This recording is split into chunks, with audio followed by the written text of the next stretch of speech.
It's time to get your checking account to zero with free checking from PenFed. That's zero ATM fees, zero balance requirements, and zero time spent waiting for your paycheck to direct deposit because you can receive it up to 2 days early. Open your account with just $25 and see how big zero can be. Apply online today at PenFed.org/free checking. Early direct deposit eligibility may vary between pay periods and timing of payers' funding. To receive any advertised product, you must become a member of PenFed, insured by NCUA.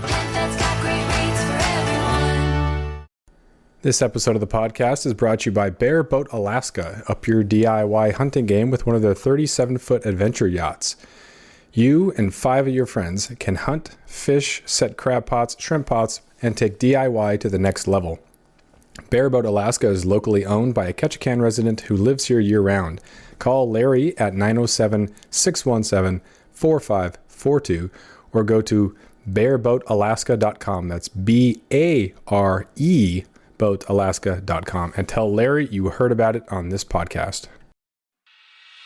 I'm going to start because I was mid-story, so I might as well start recording so we can start with a story, an anecdote, and we can just skip right through all the introductions and stuff.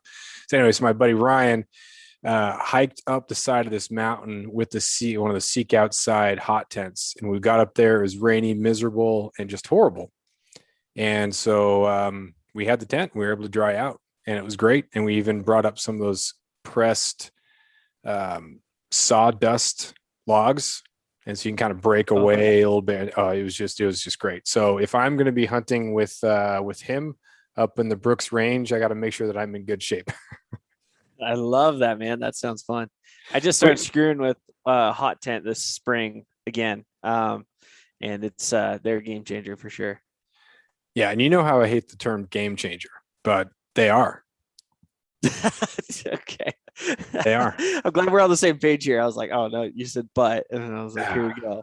No, it's good. It's good. Especially just the cold climates, man. Cold climates and wet climates. There's just nothing that keeps your morale higher than being able to get warm.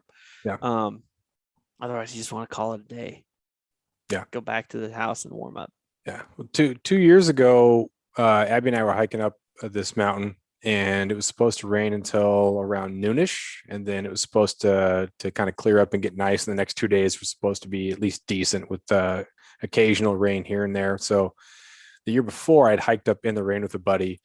Weather had broken, and we both shot deer within 10 minutes of each other. So it was going to be perfect. So that was kind of the idea, but it just didn't stop raining.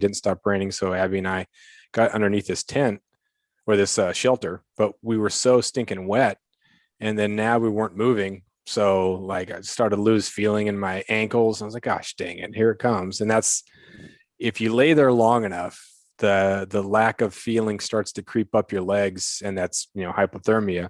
So it was weird in an alpine August hunt that, like this is, I know where this goes, and this ends in hypothermia. So I was a little pissed off about that, but those sort of things happen. So if you can dry out, not just get out of the rain, dry out, that's the stuff right there. So, oh, for sure, man. The other thing I think that I don't know that many people think about ways to keep themselves warm when you don't have the fire, though. Like a friend of mine and I, Hayden, we're coming up on 4 years now ago. We were elk hunting, and it was -5. We were waiting for light to come up, and it just snowed, and we were just like, oh my God, this is freezing. And but he had to shoot in a moment. Like we saw the elk. So we were just doing push-ups and air squats behind this boulder where the elk couldn't see us or anything. We weren't skylined. And that kept our morale going as much as a fire, really. It was just nice. So I've resorted back to, especially on a big, cold, glassy knob. Man, just doing little exercises and stuff is a game changer too. It just keeps your brain in it.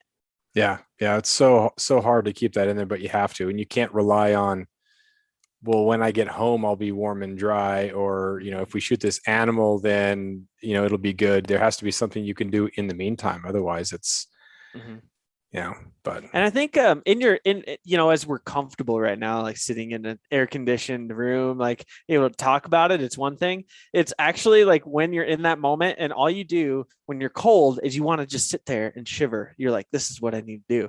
But really you need some third party, obviously, like ideally to be like, hey, get up and like do some air squats or do some push-ups or something, like get your body going for your brain to snap out of that moment. Yeah. Yeah, it's consolidating all of that heat into your vital organs, and so it's like, all right, we're sending less. Like cold hands happen a lot, like Mhm. that's natural. But when you start to feel it creep up your legs, that's a whole different thing. That's the body's response to protect the organs. And if once you stand up and you start moving a little bit, you get that wake up type feeling, and it kind of Oh yeah. stings a little bit. But yeah, you've got to do that before it gets to a point where you're kind of lethargic and the brain starts going. But I guess growing up in Southeast Alaska, falling through the ice a few times and just Oh, being wet almost all the time, it's you kind of get used to it. But yeah, it's the way it is. oh, So certainly. Well, it's one of those things, growing up, we would feed cows in the winter. And my grandpa and my uncle, they never fed cows with gloves on. And as a kid, I was always like, what are you guys doing? How are you doing that?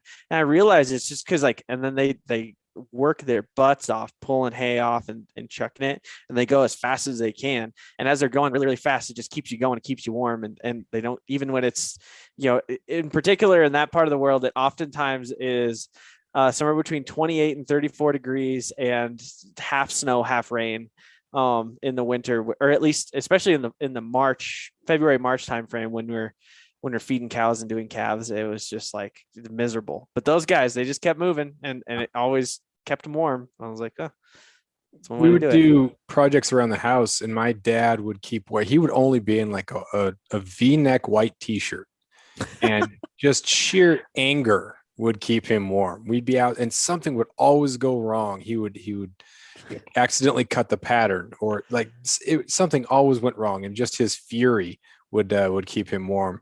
um, I haven't developed that yet. I do get frustrated sometimes, definitely, and we've talked about that previously, but I'm getting much better at the frustration, which is good, because that's not at all beneficial, even if it does keep you warm. It never seemed to keep me warm. I don't know what's going on there, but Well, so it does. I in wrestling back in the day, like I remember a coach of mine goes like, dude, you gotta find something that makes you mad and like utilize that energy. And I've thought about that sometimes. I don't know, just be on a hike or just trying to get to a glassing knob or something. And I'll just think about something that really pissed me off recently. And it really helps get your mind distracted from what you're doing. And then also it gives you a little jolt of energy.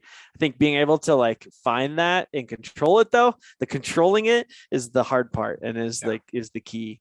Yeah, I think moving it to something that's productive just enough. So rather than Yeah. thinking about gas prices or the presidency or anything political, that's just going to really piss you off. You're not going to be able to focus if you change it just enough to make it more of that war on the inner bitch that Rogan talks about, and just that it's you versus the whiner in yourself, and you kind of get angry at that one and get competitive about it. I think that can be real beneficial, and that's pretty cool. But Absolutely, man. I mean, it comes back to just even training, in the off season. We just did Mother of Quads yesterday. That's the workout that we did, was called. And I remember just in the middle of it, like, are you kidding me? Like, legs, you are better than this. You got to keep going. And I think that self talk is, I think it's trained, but once you get into that mode, it can really unlock some good stuff. yeah, what program do you go? Is that Mountain Fit, or what's the thing you do? Mountain Fit. Yeah, it's the Mountain Tough Fitness Lab. Mountain Tough Fitness. Yeah, I've known those guys for a long time, and they sponsored Cody's podcast when I first started working for Cody. So I've kind of had the inside baseball, and have seen their kind of programming grow and change over the years. It's been cool. But yeah, so that's why I'm a little bit of I'm biased. Well, anything that's going to make it stick. Mhm. I mean, you can get any program anywhere. It's not hard to find programs. It's just a matter No. of finding that one for some reason, whatever it is, that gets you connected to it. That's why there's not one self-help book. That's not why there's one way that works. It's just finding something that works for you. And that's huge. Not like the simplest way, not like the 2-minute No. abs type thing, but something that's going to challenge you. And for some reason it gets you up and you can still get after it. Oh, absolutely, man. I certainly think about this with diet and exercise, as well as just, I mean, really just any type of hunting too. It's like you got to lean into whatever you're naturally attracted to in order to get better at that thing. Otherwise, if you don't practice it, it's like you're never going to get better. Yeah. So yeah, no, I certainly agree with that. I got into the mountain tough like kind of thing through that, like I said, through the podcast, but I was sitting at like 188 pounds at 5'6". So I'm not a very tall guy, obviously, and 188 pounds was fine. Like it wasn't like I was overweight by that much, but it was also not most efficient. And my knees started hurting on me. And I'm like, dude, at the time I was like in my early 20s, like I can't believe like my knees are hurting right now. Like I work out and I'm whatever. So then I started doing the mountain tough and I got down to like 165 pounds, which for you at home math majors, that's like 23 pounds of loss. No one who listens to this podcast is a math major. They're all English majors, right? I don't know. No, probably not. Who knows? Who knows what they are? They are outdoors people and thinkers, hunters, anglers, writers, like that. Regardless, I it worked for me. Is all it come down to. Is I lost a bunch of weight and could get around the mountains way easier. And so that was that, like you said, anytime it works for you, then you become like, you're like, that is the thing that I am sticking to. I probably should diversify here and do a little bit of yoga or something every now and then, but no. Yeah. I've found that you can do a lot of exercises that get the main muscle groups, the large muscle groups, but the ones that tend to hurt the most after a pack out or even getting up a mountain are a lot of those stabilizers. And so doing lateral movements, hip flexors and not ignoring those smaller ones, that's huge. And you can do all the shoulder exercises you want, but there's nothing that replicates having a pack on your back. And so doing stuff with the pack on the back, doing lateral type things, complex exercises. I like reverse lunges quite a bit. And getting those other things too, because you're going to have that balance. A lot of people just hammer quads and no hamstrings, and then you're pulling weird on the knee. And same thing, bodybuilder type people who do all biceps but no triceps. It's the same sort of thing. You got your two sides of the muscles, and that's been huge. And then getting even basic posture, things like that, just making sure that your back and everything is in line, because if you have a weird neck or a weird whatever, then it just goes all the way down. Yeah, I'm leaning forward. I am totally forward. You said that and you caught me. I was leaning in, slouched over and all that in my non-power position. Got to get back in there. Yeah. No, it's so important, especially as we ride, driving desks for a living, as Randy Newberg says, you got to really pay attention to this stuff. Otherwise it just, can you imagine if you sit at a desk your entire life, what you look like at 80 years old? It's not good. No. And the teachers are notorious for that, because we just sit, we can walk around. Like we make the kids sit down, be quiet, and learn harder. And we just hang out and we drink Diet Cokes. Then we have our snack drawer, and then we call ourselves heroes. We are horrible at adopting that sort of stereotype, but I get up, walk around, try to sneak up on kids and see if they're texting or whatnot. But it's you have to walk around, just walking, get 10,000 steps. If you want to be in shape for hunting, just eliminate fast food, or just be healthy in general. Eliminate fast food or reduce it to almost nothing. Don't drink soda, and get 10,000 steps. Like if Americans did that, we would be in much, much, much better shape. Oh man. Preaching. I also want to say, I've talked about this. I know we're way off in the weeds here, but that's where I talked about. Okay. I talked about this with Jess the other day, and I just was like watching your Instagram stories, like, God, I wish I had a teacher like Jeff back in the day. I was like, that would have been a hoot. It looks like you definitely spice things up. Well, I think it's just living here kind of creates that. When I was going through high school, I had my English teacher was a dude who guided charters during the summer, and he would get seasick like while he's chartering. I'm like, dude, that's hardcore to be getting seasick while you're taking people out on charters. And they all had these outdoor lives, and there was always something else. And you just saw there was an energy that they brought into the classroom. So I never knew what that stereotypical, when people talk about what the public education system is like in America, I'm thinking that was not my experience. That was not at all my experience. We have I remember my native art teacher in middle school telling Bigfoot stories, Akushikov stories. And I'm like, John, I have a knife in my hand, man. You can't be scaring me with these stories about, Akushikov. So yeah, that was just not my education. So as an educator myself, I'm just a reflection of the teachers that I had. And it's pretty fun. And if the more boring it is for me, the worse it's going to be for the kids. Like they don't want to sit there and listen to how much I know. They don't care at all. But making those connections is pretty sweet. So, by the way, I got this shirt from a student. It was after they had my class, so it wasn't like for a grade. They had a B plus, and they needed a 2 extra points. So, yeah, I don't give out grades because of t-shirts. But yeah, this kid got me a nice. If you can't see it, it's a nice Kuyu, those tri-blend nice shirts. I was like, oh, thanks, man. That's good. That's awesome. Well, good. I mean, obviously you made an impact on that guy. Is he a hunter? Oh yeah. Yeah. He shot some absolute mashers in his day. He and his brothers. I've had 2 of them. The younger brother I haven't had yet, but I'm sure at some point our paths will cross. But yeah, a really good family. Cool family, hardworking family, a bunch of wrestlers. Both of these kids actually lost in the state finals to the same kid.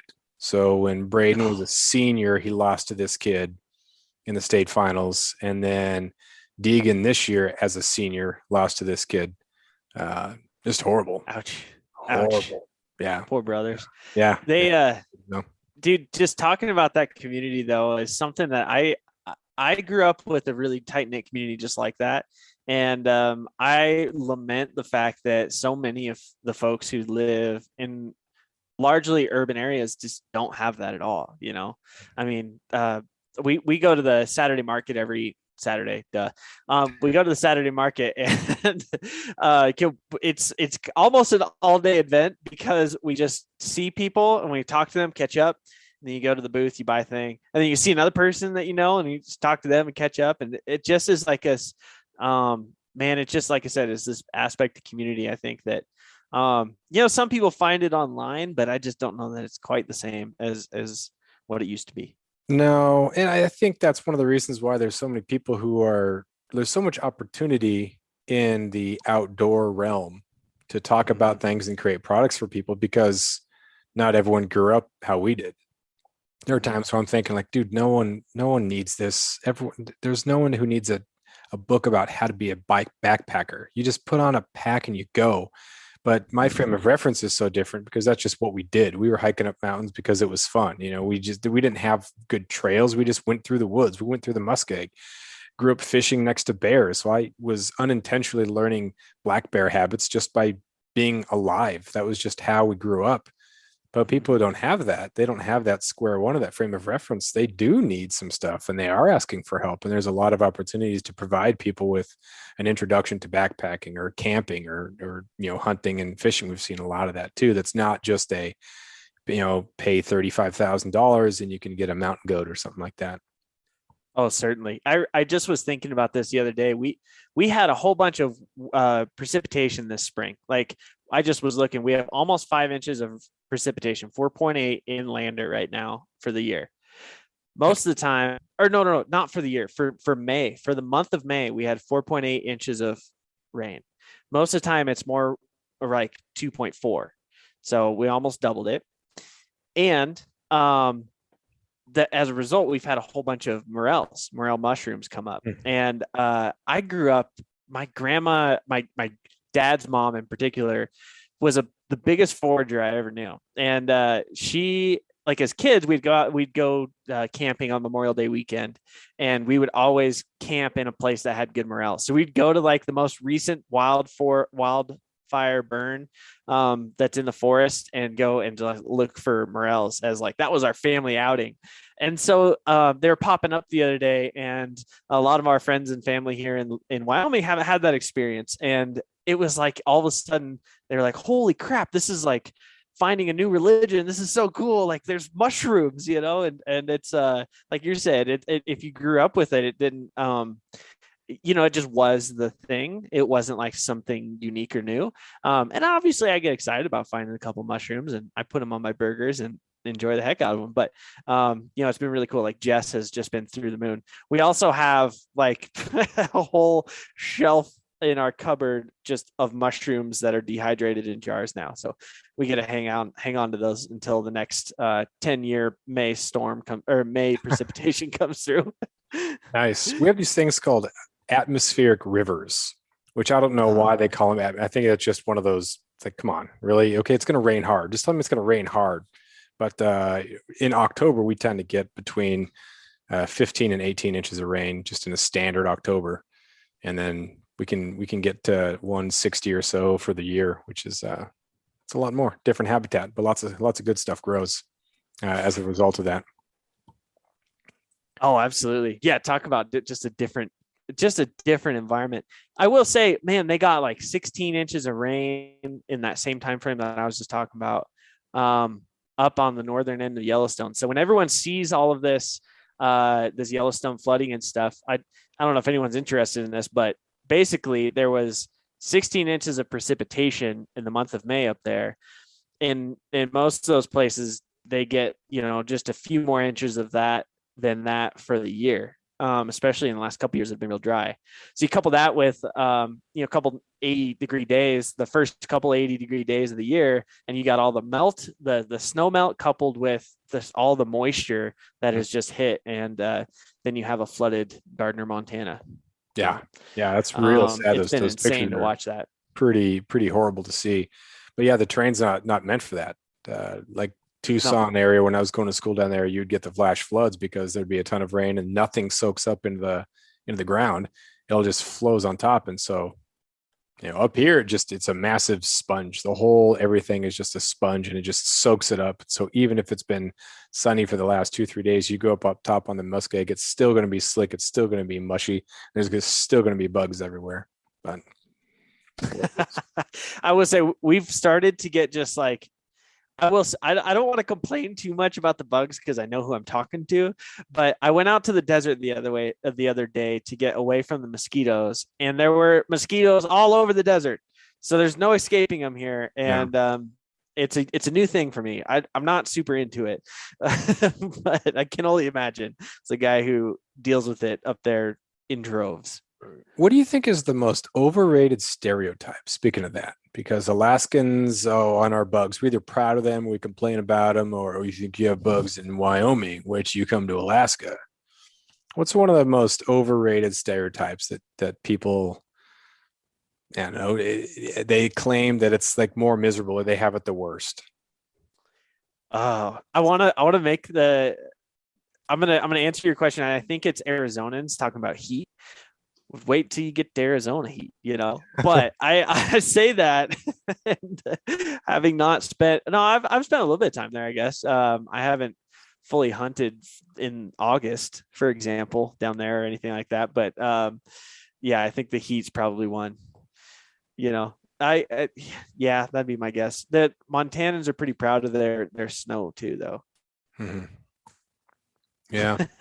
I think the winner that is the most terrifying. Anybody back east that talks about ticks, they win, because that is absolutely horrible when you see those the news stories coming out where like a calf moose had 90,000 ticks on it. Like that's science fiction.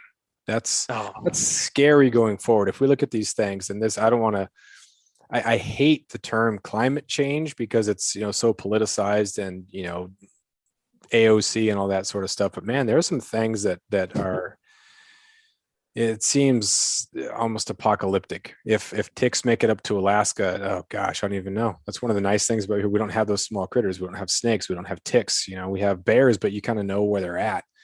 Mm-hmm. Just think that I would not want to go to East Coast and hunt just because of that. And then the drying out of the Midwest area, and some stuff up here not getting quite as much snow in the last couple of years. Then you have the rivers that aren't as high during the spawning times when you need it if it doesn't rain, and so you have some die-offs. There's some scary stuff potentially. Oh man, well, and just some fun facts, some fun information about the. It's not that fun. It's kind of depressing about the ticks, man. So pre-European contact, the moose came down to Yellowstone and that was about their natural habitat was Yellowstone, and they didn't go much further south than that. Then, with everything that happened with Europeans moving across the landscape, and then us implementing hunting seasons and everything, they were offered the opportunity to expand, and they expanded into Colorado and into Utah, and they're in Nevada now.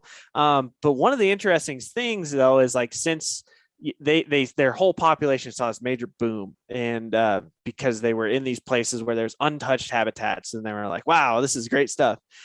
But in the last 30 years, we've had fewer harsh winters that are cold winters that would normally, knock back the tick population. And now they're talking about ticks spreading some sort of carotid heartworm. What is it?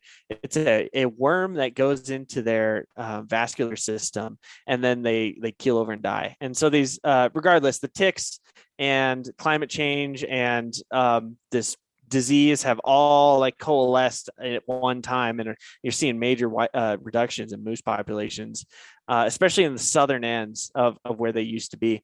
Now in Colorado, though, they get the benefit of having 14ers, so the moose can stay high and still get these cold snaps. So they're doing pretty well down there. But anyway, there's a little bit of a short history lesson for you all. That's good. I like it.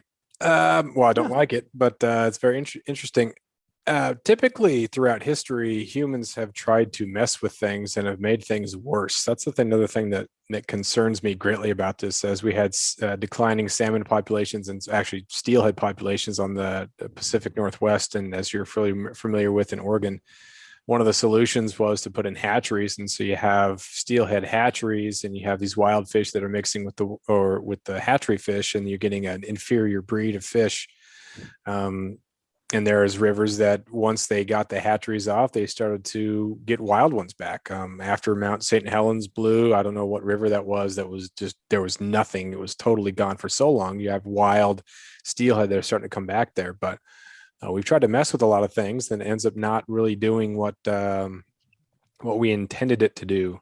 In Alaska, there's only a few hatcheries that are on rivers with native runs, because they kind of saw what happens. And so they put them into these tiny little trickles, or these tiny little areas where you don't have any run of salmon. So you don't have nearly as much of that mixing. Sometimes they could still mix in the wild and go up the same river, but just to prevent the dilution of the genes, they've done that, which is, good. Okay. So you maybe can have some hatcheries, and you can bump up the population that's going to benefit sport fishermen, commercial fishermen.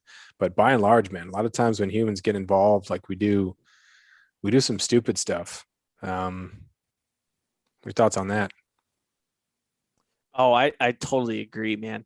When you talk about fish, I'm going to be punching above my weight belt here if I start talking about fish. I really don't know a whole lot about them, but it is certainly just really interesting, having grown up driving the Columbia and Snake, and learning about how people used to stand on Celilo Falls and literally like just dip net hundreds of fish as they were going up and downstream.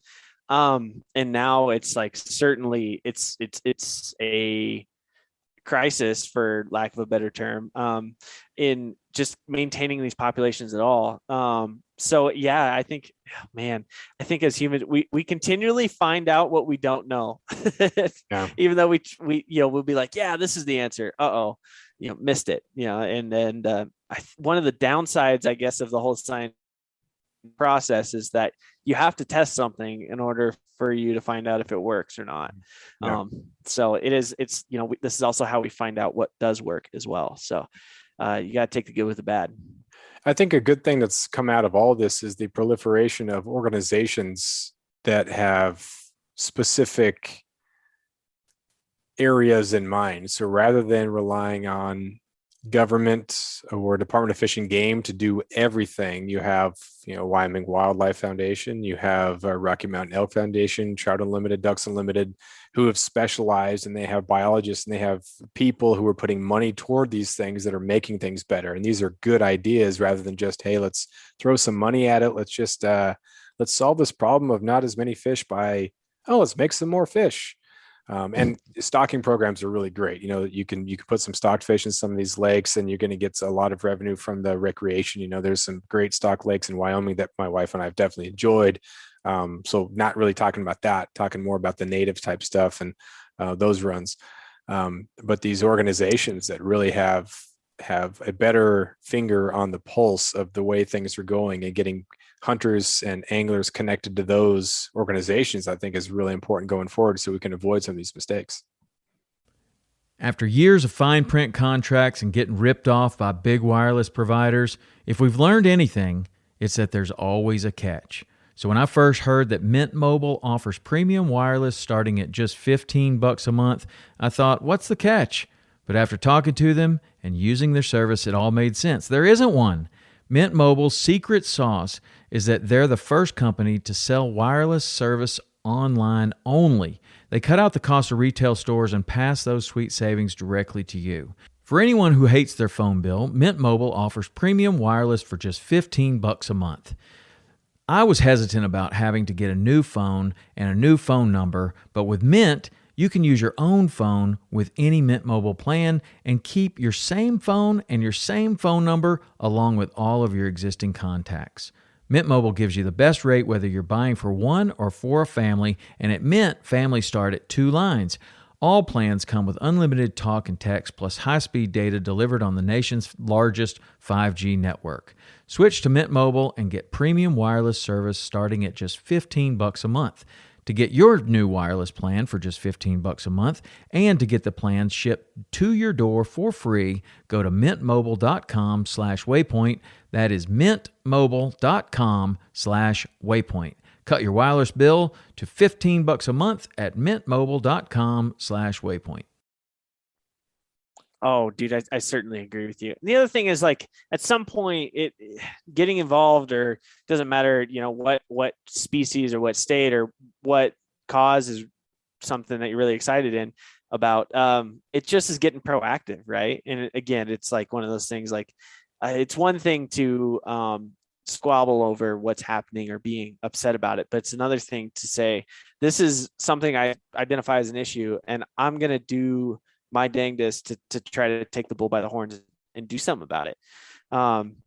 There's a quote by Randy Newberg, and I'm going to not try it because I'm going to butcher it, but essentially it's, so you got to have a solution if you're going to come to the table with a major bitch. So, yeah.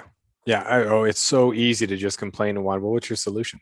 Right. Or if someone else comes up with an idea, it's a terrible idea because of this. Great. You're not even providing anything. You're shooting everything down. Let's put everything on the table and let's look at some ideas. But yeah. Anyway, speaking of ideas, I had an idea about a podcast. I was like, hey, Jaden, come on the podcast. Let's talk about this. I don't even know what that was. That was 30 minutes ago when we started the podcast. But I think it had to do with preference points because Wyoming just had their draw. And Alaska does not have preference points. Alaskans, some of them are very upset that we don't have preference points. We don't have an opportunity to have an advantage, I guess. The fairest way to do it is to just have everybody on the same level. You don't get points. It's just total luck of the draw. But people feel entitled because they've lived here. They should get first crack. So can you talk a little bit about why Alaskans might not want to go to a point system, as someone who's intimately involved with how things work because you've done research and whatnot? Let me first start by saying, for my job lately, I've had to have these discussions, and what I'm about to just talk about is not a reflection of anything the Wyoming Wildlife Federation does, thinks, or will do. Because this has been a heated topic in Wyoming. So to provide some context here, Wyoming runs a system that is kind of mixed. There are preference points currently for moose and sheep. There are for residents and non-residents. There are preference points for deer, elk, and antelope for non-residents. It is a completely random draw for residents. So you have this situation where non-residents are vying for tags each year, and in some cases, largely ones that are not super highly in demand and that have plenty of tags, you'll get into a case where you will have a pretty consistent expectation of when you're going to draw. If there are 500 tags and there's 250, or if there's 250 tags, 500 people, 1 year, 250 people will go without having a point. The next year, the next 250 people who didn't have a point the year prior will hop into the draw, and then they'll be able to go. And then it's just a cycle. So basically it gets into like, a consistent, predictable draw. What happens is two things. More people are applying for a tag or a limited resource, right? Just in general, just more people are applying for a limited resource than there are licenses. And oftentimes you see those license numbers or tag numbers going down in some cases, and the pool of people applying goes up. So just to fast forward real quick, if you have the maximum amount of preference points in Wyoming and you want to draw the 128 Du Bois late rut tag, it's this really sought after rut tag. You still don't have a guaranteed draw if you've been applying for 16 years, well, now 17. You actually only have about a 10% chance, right? So even if you're on the ground floor, if there are more applicants in that ground floor pool than there are tags available, it's going to take a long time for that to get chipped away. You're just going to be sitting there with the same pool of people waiting to get your turn. Now, the thing that improves is if you can get more tags in the system, then you can knock down some of that, what people are calling point creep. Currently, and just across the West, what we're finding is there's just more people entering these drawing games. Whether it's, the jury's out on this, but it's a mixture of a lot of things, right? It's never just one easy answer. There are more people who are wanting to hunt out West. There are also more people who are wanting to hunt multiple states out West. Think of this. I mean, if your deer hunt in Colorado used to be available every other year, and now it's every 3 years, you're going to try to add another state to keep your schedule going so you can hunt all the time. So it's a compounding issue for deer in particular, deer and antelope especially. You're also finding that populations in some areas are going down. Wyoming cut a whole pile of deer and antelope tags this year, for example, mule deer in particular. And so then your supply is getting shrunk as your demand is increasing, and it just exacerbates the issue. In my home state of Oregon, this is definitely the case, and it's certainly the case with where I grew up. There's this place called Mount Emily. It's one of the big three. I'm doing air quotes here. Big three elk tags. And when I was a kid, you could maybe draw that tag once in every 10 to 15 years with your preference points as an archery hunt. And now it's certainly crept up, to the 20-point range. What you're finding isn't that it's necessarily, what you're finding is basically you turn these hunts into like a once in a lifetime deal. If you're in on the ground floor, you'll get that hunt once in a while or once in your life. And then you start back at the bottom and you realize that your opportunity to get that when you're at the bottom of the point pool is nearly zero. The important thing, and this is where preference points work, and I want to be a devil's advocate for this, because I know that this is the most frustrating part of random systems versus preference point systems. When you have a license with a hunt with a lot of licenses and a relative low amount of applicants, something that is 50% draw or 30% draw in a random pool, you expect to get that, every other year to every 3 years, one in every 3 years when it's in that range as a random applicant. Unfortunately, just the way that randomness in life works, some person's going to draw that thing two years in a row, 3 years in a row, 4 years in a row, and some poor sap is just not going to draw it. They ran the simulation, and in a random draw, it takes 12 years for everyone to get a license at 50% draw odds. Wow. This is probably a mind's it just might be hard to comprehend, but basically it's just like you sit there and you flip a coin. You're going to hit some right in a row, and you're also going to hit some, you're going to lose quite a few in a row. So it just takes a while for everyone to get their opportunity. But it's a small portion of people who takes a while for them to get their opportunity. With preference points, there's this notion of you guarantee everyone gets a shot at one point or another. But then, unfortunately, again, and this is like where it's, if you have relatively good odds of getting it every other year, 1 to 3 years, 1 to 4 years, that's a different preference point game than when you're talking about high demand hunts that everyone wants. Yeah. Yeah, it's a tough thing to look at. There's no perfect way to do it. If you find something that seems to work, then how it actually plays out could be different than what you thought theoretically. And that's what we have with a lot of these issues is that, oh, this sounded like a good idea, but here's how it actually works. And what happens when there is growth? Oh, you have this point creep. Dang it. Now you're stuck in the system, and what are you going to do about it? So I think Alaska being as simple and easy as it's fair. Your odds might be very, very low because you're putting this massive pool. And I know people who have gotten some really good premium tags more than once. Like, gosh, dang it, that's not fair. Well, it is fair because I still have a chance every year, regardless. One thing that might help, and I don't remember what the waiting periods, if there are any in Alaska, are, but waiting periods do help a little better. That way someone doesn't draw a tag that's 50% odds 4 years in a row, right? Like if you just have a 2-year wait or whatever, then they get back in the system. Mm-hmm. That does help. Yeah. Dude, the other thing is, and here's the catch. The sheep and moose preference point game that we have in Wyoming is recommended by this wildlife task force to be changed to a bonus point because point creep has gotten so bad. So they changed the resident, non-resident allocation. And now their next step is to hopefully, like based on this recommendation, change it to bonus points. So basically every person, there's never a guarantee anymore, but every person gets more chances the more years they apply. Mm-hmm. There's a once every 4 years brown bear tag. That's the one that I got last year. And so that's a good, reasonable way to address some of these things to say, yeah, you can, and it was a registration. It wasn't even one that I had to draw, over the counter registration. That way they can keep track of the numbers. And then just a lot easier to do it that way when you register, and then you can do it again in 4 years. And there's a couple of those around the state. I think it's 1 every 2 years in some areas, 1 every 4 years. And then obviously some places you can get 2 or 3, 4 per year.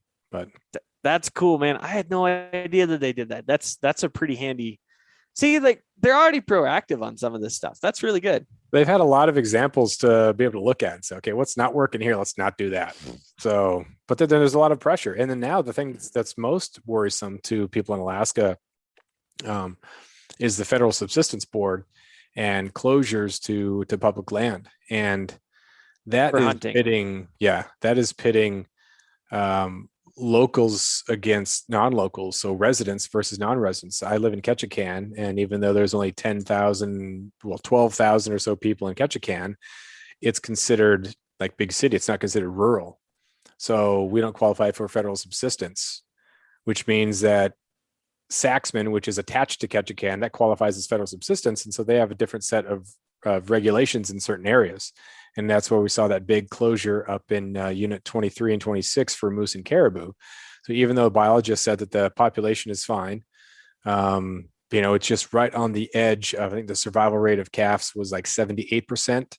If it had been 80%, then it would have qualified as like sustainable, or, you have that, it's right on the edge there. And there's an 8-month season for cows and calves and no closed season on bulls, and yet they closed it down for the non-federally qualified hunters, and that's people like me. So even though I live in Alaska, I can't go up to Kotzebue, fly out somewhere and shoot a caribou because I'm not federal subsistence, even though I am a local, and even though non-federally qualified users only account for between 2 and 7% of the annual take. So, I mean, it's hard to combat anecdotal testimony. And when I called in to testify, I was hearing people say, you have these people, these trophy hunters from down south who come up and they don't even want to keep the meat. They just want the antlers. And so they're walking around town trying to give away caribou meat. And that's not in line with our culture. That's not in line with our values. And so if you're on the federal subsistence board, if you're back in DC and you're hearing that these trophy hunters are coming up and they're just wrecking the resource and they're doing all these mean things to the locals, they're probably going to be a little bit more emotional toward that and maybe not pay as much attention to the biologists. But then, some other locals are like, this is great. It brings in a lot of people. Prince of Wales has benefited economically from having Randy Newberg and Steve Rennell and those people come up because, a lot of those times people come up here to hunt. It puts money in the pockets of some of the local businesses, lodges, and things like that. And that's good. But then a lot of people that aren't benefiting from that think, well, I'm trying to get my meat for my food. This isn't just a trophy hunt. This is how I get my meat for the year. And having these extra people in here makes it much more difficult. So it's a tough thing. Every state has their own problems. And even though our point system is non-existent, and that makes us kind of maybe ahead of the game and super fair, we still definitely have some problems. Oftentimes, man, I think about, have you heard about the New Mexico bighorn sheep situation? Mm-mm. So in New Mexico, the way that they split up their licenses basically is such that they put all of the bighorn sheep hunters into one pool, and underneath that pool, there's units for how they manage. So everyone draws in this one hunt code, and that ensures that there are some non-residents who draw. I think it was 6 or 7 tags a year. There's a movement now to kind of get rid of that hunt code and just split it out by unit, which would then make it such that there are no non-resident tags. And again, it's that whole like resident versus non-resident, like kind of ethos, man. I am not sure how we arrived here, but at some point we have stopped like, I don't know if it's a lack of gratitude or a lack of like appreciation for the opportunities that we do have, or it's just like a frustration with like all of the things that have gone on in the world in the past, decade or more. But there is certainly just a general ethos of I have to get mine and nobody else can. And as a resident, I'm certainly appreciative. I mean, I just drew 8 tags in Wyoming, and we're talking about taking more away from non-residents. That seems weird to me. And furthermore, it just is like, I want friends and family to be able to come out and experience how much I appreciate this place as well, and do it for the same way and same reasons that I live here. Same reasons why I don't make a whole lot of money compared to what I could do, working in some big city somewhere. But I appreciate the lifestyle that is here. I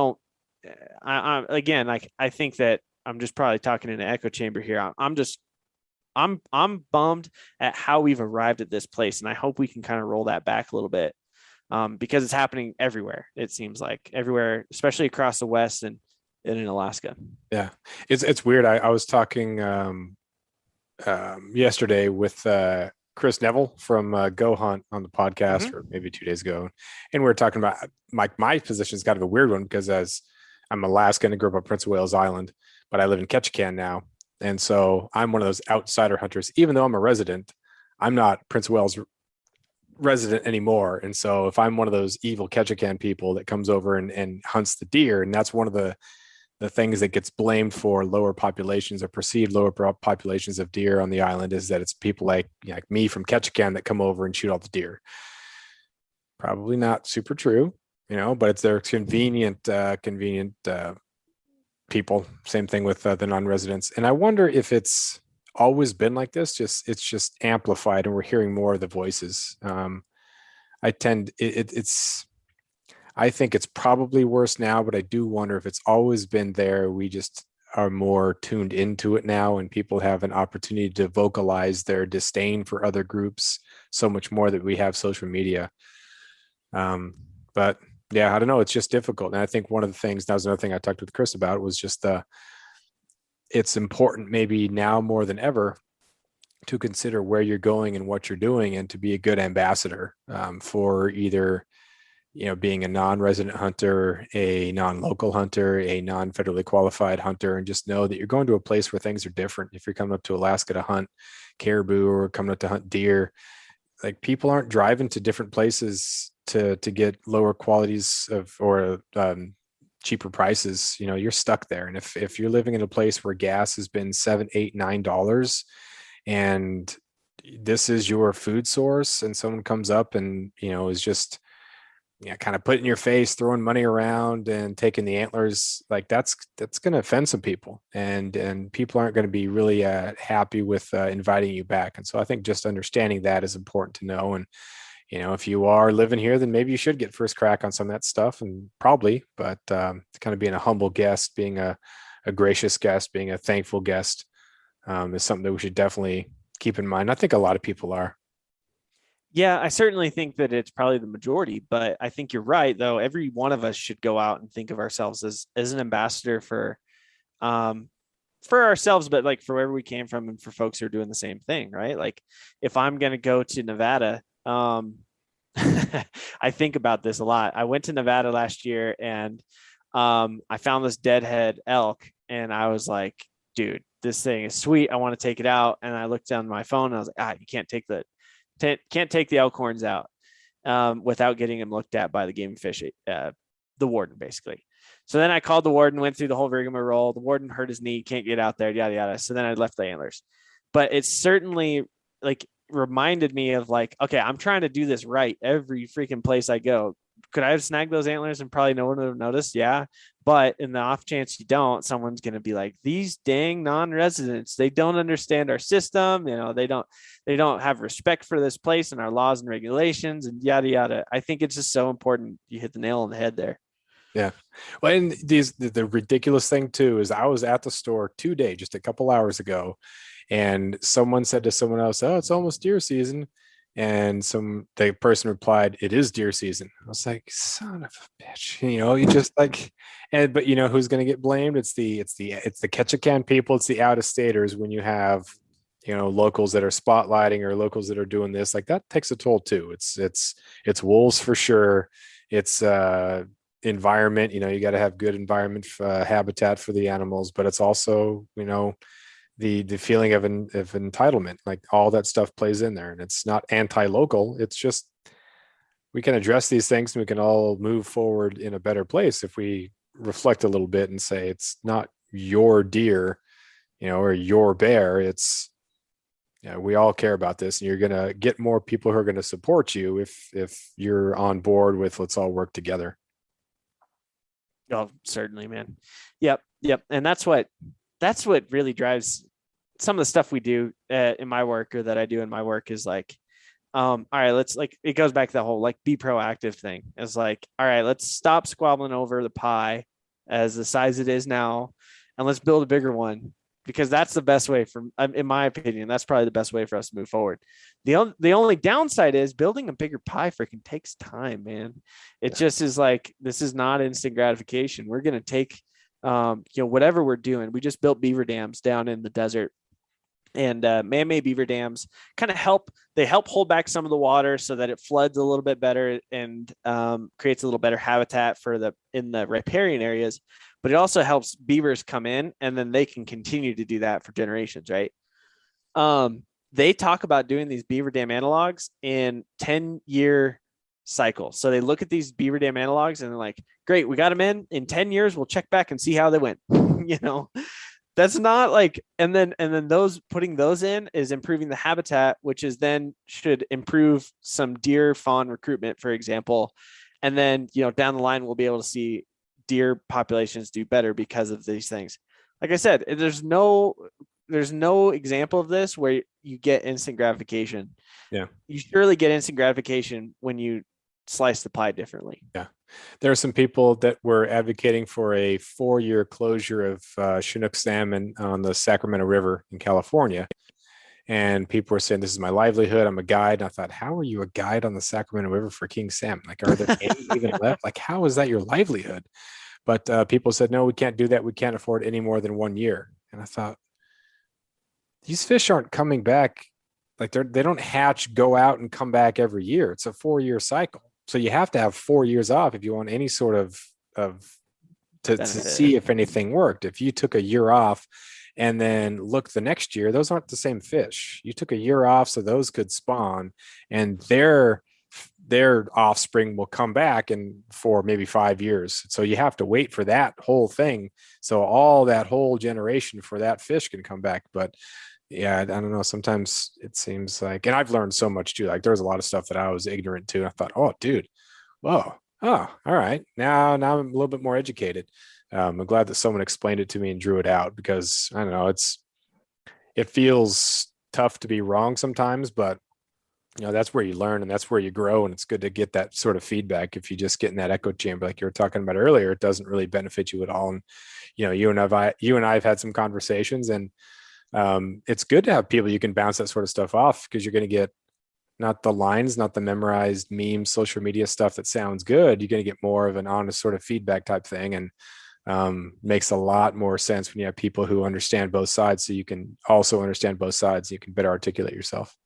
Oh, certainly. It's one of my favorite things that I've learned from my significant other as well, Jess Johnson. She always talks about when she's trying to bring a bill forward, the most important part isn't learning how to sell your bill. It's not about how well you can articulate your side. It's as much about learning what the opposition is and figuring out like where someone else is coming from.